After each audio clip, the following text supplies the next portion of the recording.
আমরা ওইখানে আমাদের আরেক কার্যকর্তা নীলাঞ্জদাকে ওখানে ছাড়তে এসেছিলাম, তো তারপর নীলাঞ্জদাকে চা খাইয়ে নীলাঞ্জদা বেরিয়ে যায়।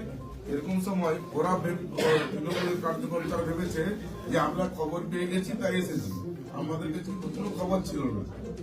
পুলিশ কিন্তু ওখানে ঘোরাঘুরি করছিল। তারপরে হঠাৎ দেখছি আমাদেরকে দেখে জয় বাংলা স্লোগান দিচ্ছে, যে আমাদের ছিল, আমরা জয় শ্রীরাম বললাম। তারপরে আমার কাছে একটা খবর এলো যে শুভেন্দুদা কিছুক্ষণের মধ্যে রোডের উপর দিয়ে বেরিয়ে যাবে, তখনই তারে অতর্কিত হামলা। আমরা সাথে সাথে আমাদের কার্যকর্তাদেরকে ফোন করতে শুরু করেছিলাম, তারই মধ্যে আমাদের 20 জন এসে জুটে গেছিল। আমরা আমাদের দলীয় পতাকা নিয়ে আমরা দাঁড়িয়েছিলাম, যাতে করে কোনো রকম না ওরা আক্রমণ দাদার উপর করতে পারে, কনভয় দাদা ঠিকভাবে বেরিয়ে যায়।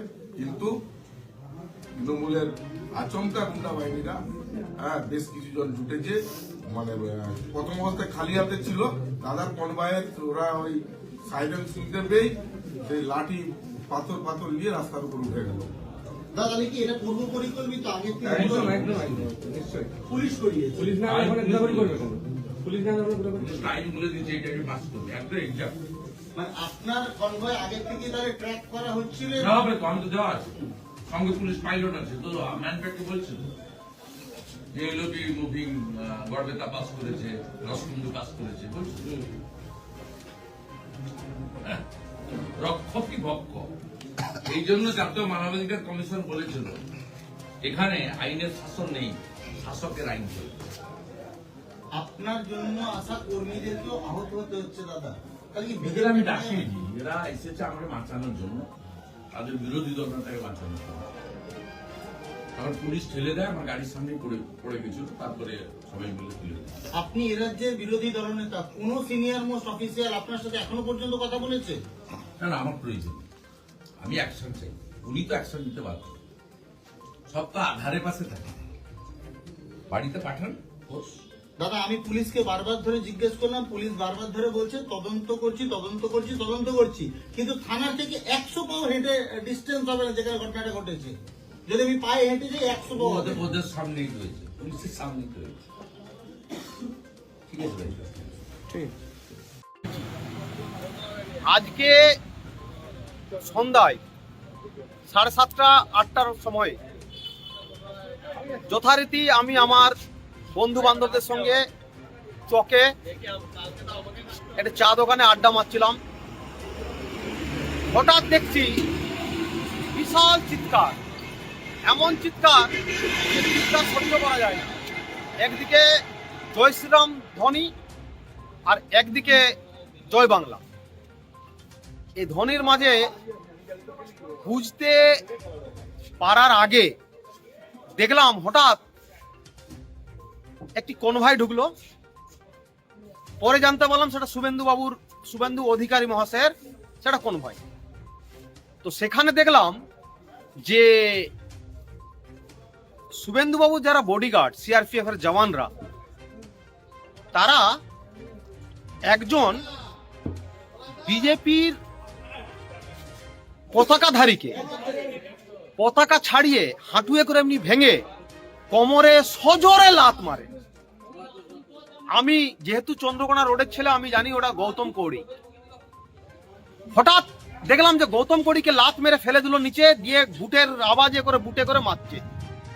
জানতে পারলাম যে নাটের গুরু নাকি গৌতম কৌড়ি।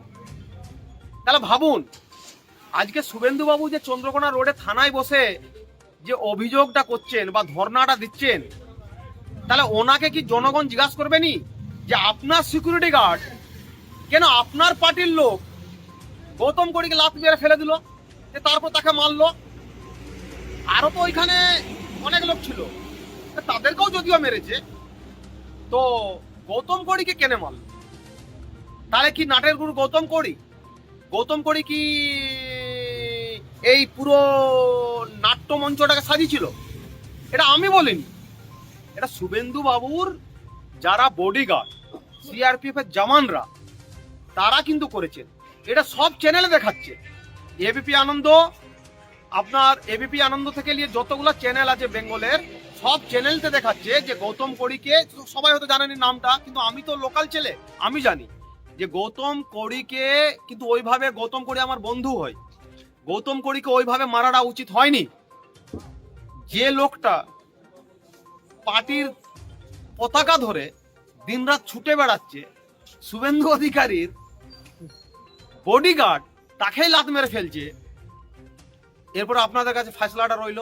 তারপরে শুভেন্দু অধিকারী মহাশয় থানায় যে নিচে বসে গেছেন, দিয়ে কথাকথিত পুরো থানাটাকে, মানে গড়বেতা ফাঁড়ি, চন্দ্রকোনা রোড ফাঁড়িটাকে নিজের কিছু সমর্থককে নিয়ে দখল করে নিলেন।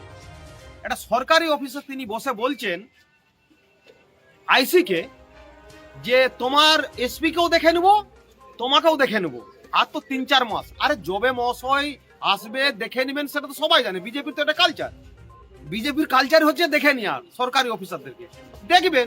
কিন্তু এখন থেকে ওইভাবে হুমকি, তাহলে আপনি বলুন যে গত পরশুদিন মমতা ব্যানার্জি নিয়ে আপনারা বড় বড় কথা বললেন, তাহলে আজকের ডেটে শুভেন্দু অধিকারী মহাশয় একটা থানায় বসে সরকারি অফিসারকে বলছে যে আপনাকে আপনার এসপি কে দেখে নেব হুমকি দিয়ে, তো তার নামে কি ফৌজদারি মামলা হওয়া উচিত নয়? আপনাদের উপর বিচারটা ছিলাম। জয় হিন্দ, বন্দে মাতরম।